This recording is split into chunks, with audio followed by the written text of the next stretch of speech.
one man, one goal, one moment that changed Liverpool forever. From the streets of Huyton to the grandest stage in European football, Steven Gerrard carried a club, carried a city, and carved his name into history. He wasn't supposed to do it alone, but time and time again, he did. Olympiacos, Istanbul, Cardiff. His goals weren't just goals, they were lifelines. They were salvation. They were the heartbeat of Anfield.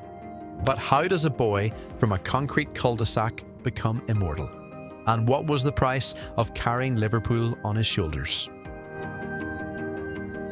Before Istanbul, before Cardiff, before the world called him a legend, Steven Gerrard was just a boy on Ironside Road in Huyton. At the end of that street, outside number 10, lay a patch of concrete. Locals called it the Happy Street. Gerrard called it something else.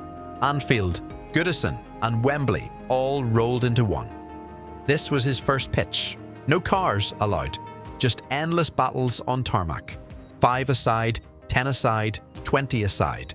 Broken bottles, garden forks and slide tackles on concrete. The scars still mark his legs today. Gerrard was 6 years old, already taking on boys twice his age, friends of his older brother Paul. He didn't just survive, he dominated. But the road wasn't without setbacks. He missed trips, games, even a shot at Wembley. Once because of a Coke can that tore into his leg during a sliding tackle. Yet every setback only sharpened his hunger. It was at Weston Juniors that Steven's story truly began to take shape. His manager, Ben McIntyre, picked up the phone to Liverpool's youth coaches with a simple message: "You've got to see this kid." When they came, they saw more than just a good player. They saw a fire. "He was fearless," said Coach Dave Shannon, "born to be what he became." Soon Gerrard was training at Liverpool's centre of excellence. Still tiny, still raw, but already striking the ball harder, truer than anyone else. He relished what his coaches called pinging the ball. He wasn't just playing football, he was mastering it. By the age of 14, Liverpool already knew this wasn't just a prospect. This was destiny. They took him on tours usually reserved for older players. He was small in frame, but massive in talent, and his will to win was unmatched. One match against Manchester United's youth side told the story. The ball dropped on the edge of the box. Gerrard chested it down, struck it clean, and it flew into the net. Coaches didn't just see a goal, they saw the future of Liverpool. But how do you turn promise into proof? For Gerrard, it took one goal, a goal that would change everything. November 1998. Liverpool needed fresh legs against Blackburn Rovers. In the final minutes, a teenager stepped onto the pitch. Steven Gerrard, nervous, shy. And a youngster who's never even featured on the team sheet before is going to be given this opportunity for Liverpool. Promoted from the youth side, fresh-faced teenager Steven Gerrard. Shoulders thin under the red shirt, but the fire burned as it always had. His debut was rough, raw, full of crunching tackles and energy. But Liverpool fans had seen a glimpse. A boy from Huyton had arrived at Anfield. A year later, his first goal against Sheffield. Wednesday. Shooting chance for him. He's going all the way. What a brilliant goal! He burst into the box, skipped a challenge, and smashed it past the keeper. It wasn't just a goal, it was a statement. Steven Gerrard makes it Liverpool 3, Sheffield Wednesday 1, and if that's the winner, it's a goal worthy of winning any game. The roar from the Kop said it all. A local lad had announced himself. Gerrard Huyton, Liverpool's manager, saw more than raw talent. He saw a leader. "He was like a father figure to me," Gerrard recalled. Huyton nurtured him, polished his aggression, and taught him how to channel that fire. In those years, Gerrard played anywhere. Fullback, winger, defensive, mid. It didn't matter. He shone everywhere. And when Liverpool lifted the League Cup, the FA Cup, and the UEFA Cup in 2001, Gerrard wasn't just part of the squad. He was the driving force. By 2003, Huyton handed him the captain's armband. He was just 23. Critics said he was too young.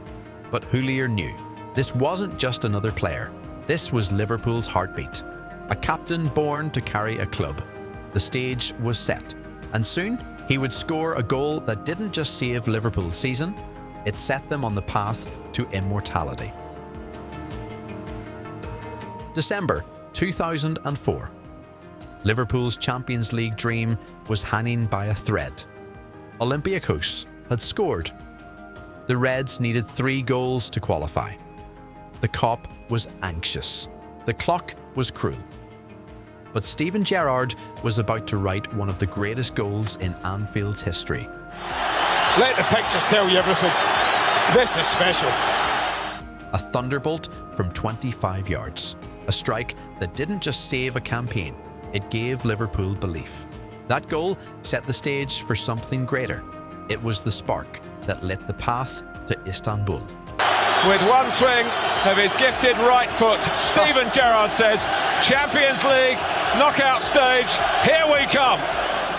May 25th, 2005, the Ataturk Stadium in Istanbul. 45 minutes played. Liverpool 0, AC Milan 3. A nightmare unfolding on Europe's grandest stage. Around the world, fans turned off their televisions. In the stands, despair. But one man refused to surrender. In towards Gerrard! Hello! Hello! Here we go! Steven Gerrard puts... The captain rose above the defenders. A header, a roar, arms outstretched, demanding belief. That goal was more than just one on the scoreboard. It was a call to arms, from despair to hope in an instant. Hit by Smica. It's in! It's in! Vladimir Smica! Minutes later, Smica struck. Then Alonso. In 6 extraordinary minutes, the impossible became reality. Liverpool were level. The miracle of Istanbul had begun. But Gerrard wasn't done. He ran himself into the ground.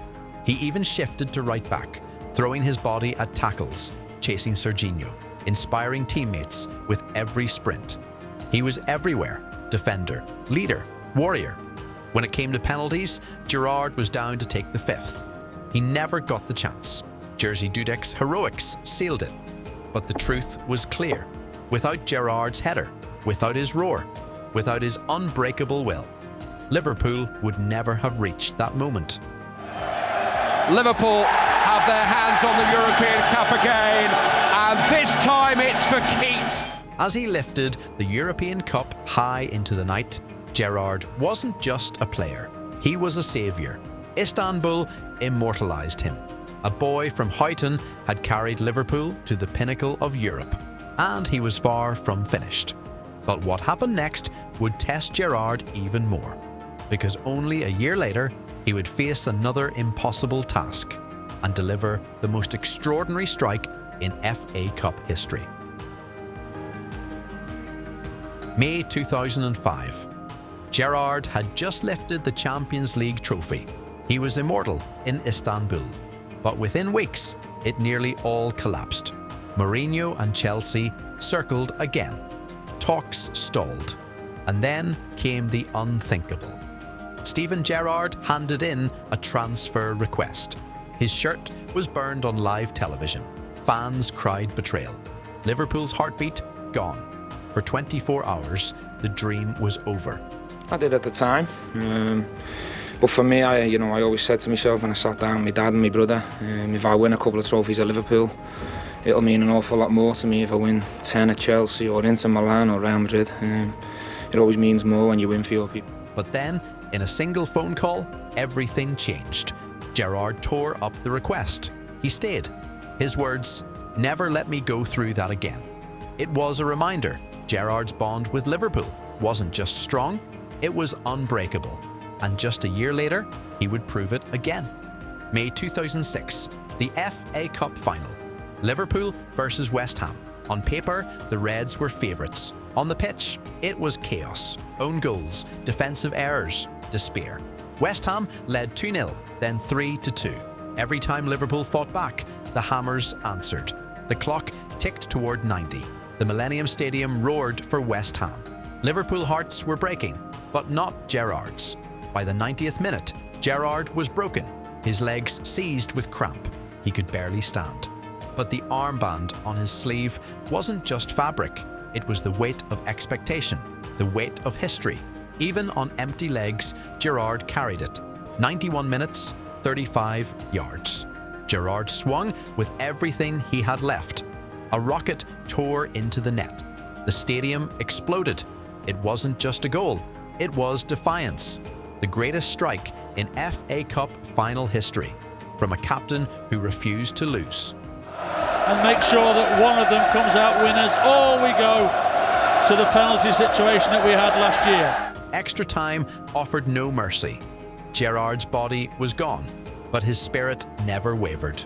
He ran on fumes, threw himself into tackles, dragged teammates forward. When it came to penalties, Reina saved the day. But the headlines belonged to one man.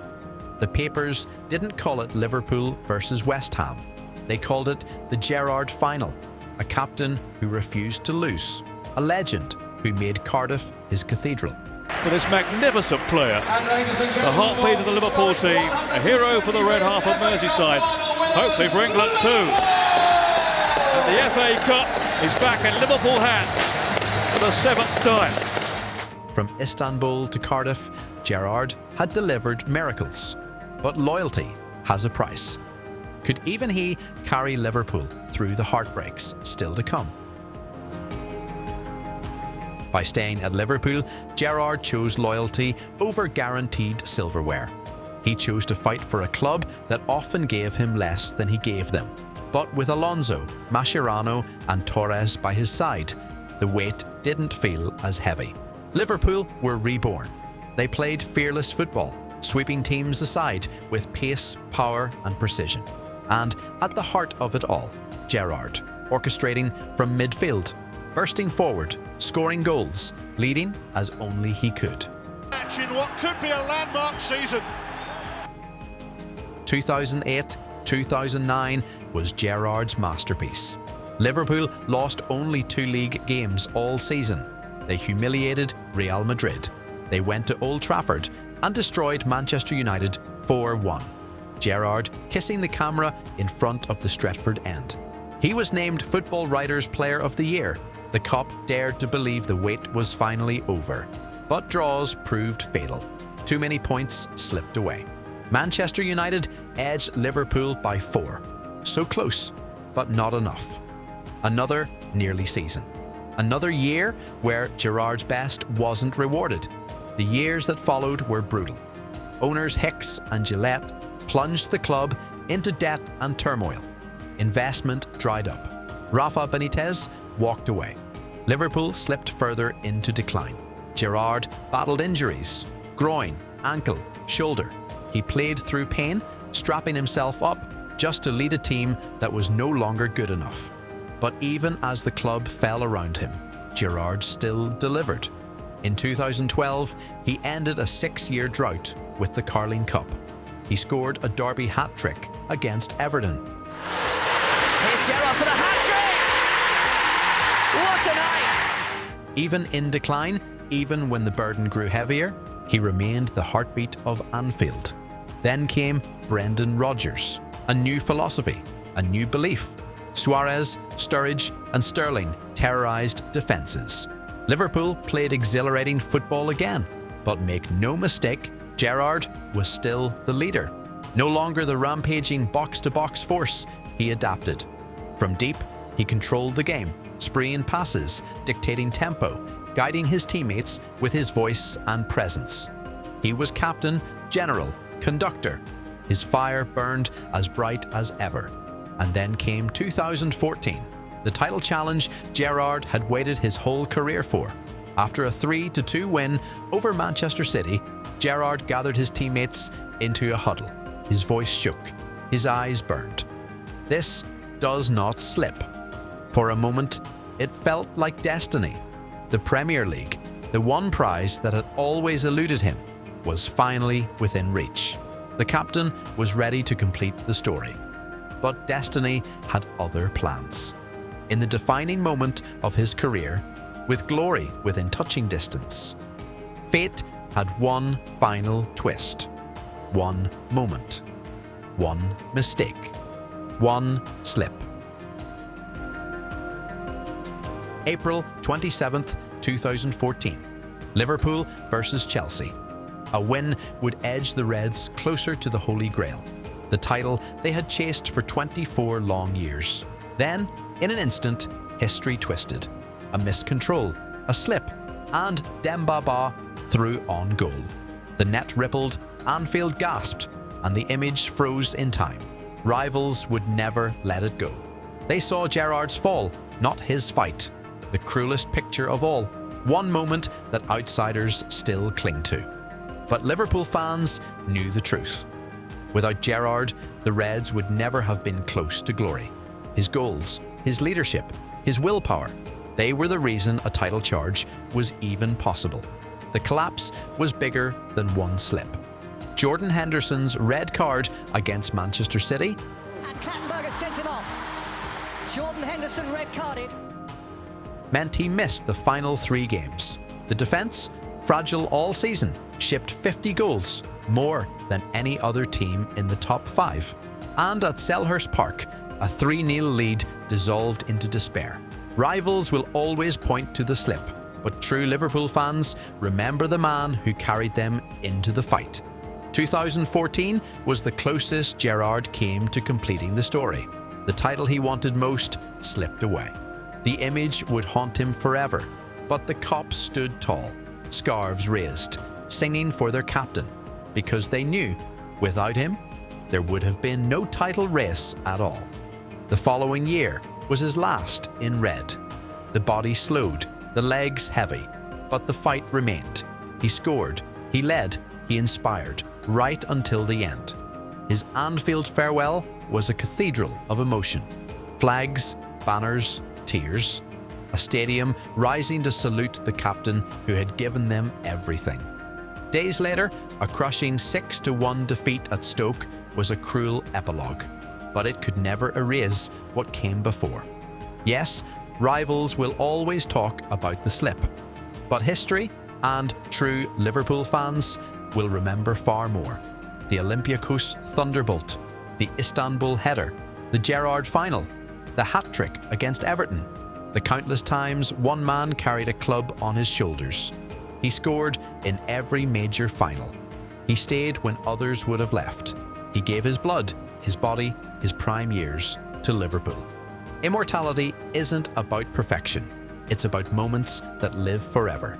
It's about refusing to quit, about carrying a city when no one else could. Steven Gerrard was more than a captain. He was Liverpool, and through his goals, his leadership, his sacrifice, he became immortal.